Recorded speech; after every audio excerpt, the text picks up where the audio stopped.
হরে কৃষ্ণ। জয় শ্রীল প্রভুপাদ কি জয়। সমস্ত গৌর ভক্তবৃন্দকে আমার বৈষ্ণবীয় প্রণাম এবং আন্তর্জাতিক কৃষ্ণ ভাবনামৃত সংঘের পক্ষ থেকে কৃষ্ণপ্রীতি শুভেচ্ছা। আসছে আগামী 13ই মে 2026 খ্রিস্টাব্দ বুধবার, জ্যৈষ্ঠ মাসের কৃষ্ণপক্ষের একাদশী ব্রত, অপরা একাদশী ব্রত। এই একাদশী ব্রতের পালনের দিন পরের দিন অর্থাৎ বৃহস্পতিবার। বাংলাদেশ ঢাকা পালনের সময় 5:16 থেকে 9:42 মধ্যে এবং ভারত কলকাতা পালনের সময় 4:56 থেকে 9:20 মধ্যে। আমরা এখন এই অপরা একাদশী ব্রত মাহাত্ম্য সম্পর্কে অবগত হব। দয়া করে সকলে মনোযোগের সহিত শ্রবণ করবেন। অপরা একাদশী ব্রত মাহাত্ম্য কি যায়। মহারাজ যুধিষ্ঠির শ্রীকৃষ্ণকে বললেন, হে কৃষ্ণ, জ্যৈষ্ঠ মাসের কৃষ্ণপক্ষে একাদশীর নাম কি এবং তার মাহাত্ম্যই বা কি? আমি শুনতে ইচ্ছা করি।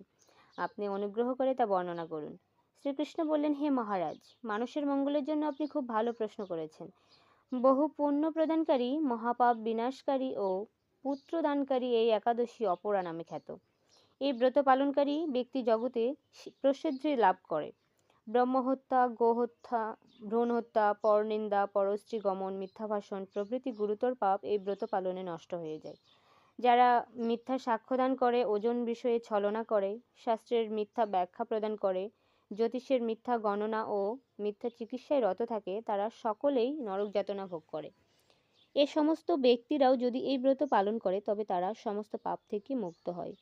ক্ষত্রিয় যদি স্বধর্ম ত্যাগ করে যুদ্ধক্ষেত্র থেকে পালিয়ে যায় তবে সে ঘোরতর নরকগামী হয়, কিন্তু সেও এই ব্রত পালনে মুক্ত হয়ে স্বর্গগতি লাভ করে। মকর রাশিতে সূর্য অবস্থানকালে মাঘ মাসে প্রয়াগ স্নানে যে ফল লাভ হয়, শিবরাত্রিতে কাশীধামে উপবাস করলে যে পুণ্য হয়, গয়াধামে বিষ্ণু পাদপদ্মে পিণ্ডদানে যে ফল লাভ হয়, সিংহ রাশিতে বৃহস্পতির অবস্থানে গৌতমী নদীতে স্নানে, কুম্ভে কেদারনাথ দর্শনে, বদ্রিকাশ্রম যাত্রায় ও বদ্রীনারায়ণ সেবায়, সূর্যগ্রহণে কুরুক্ষেত্রের স্নানে, হাতি ঘোড়া স্বর্ণ দানে এবং দক্ষিণাসহ যজ্ঞ সম্পাদনে যে ফল লাভ হয়, এই ব্রত পালন করলে অনায়াসে সেই সকল ফল লাভ হয়ে থাকে।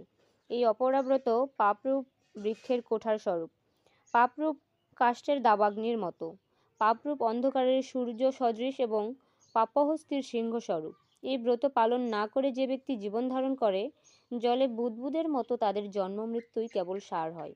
অপরা একাদশীতে উপবাস করে বিষ্ণু পূজা করলে সর্বপাপ মুক্ত হয়ে বিষ্ণু লোকে গতি হয়। এই ব্রতকথা পাঠ ও শ্রবণ করলে সহস্র গোদানের ফল লাভ হয়। ব্রহ্মাণ্ড পুরাণে এই ব্রত মাহাত্ম্য বর্ণনা করা হয়েছে। হরে কৃষ্ণ।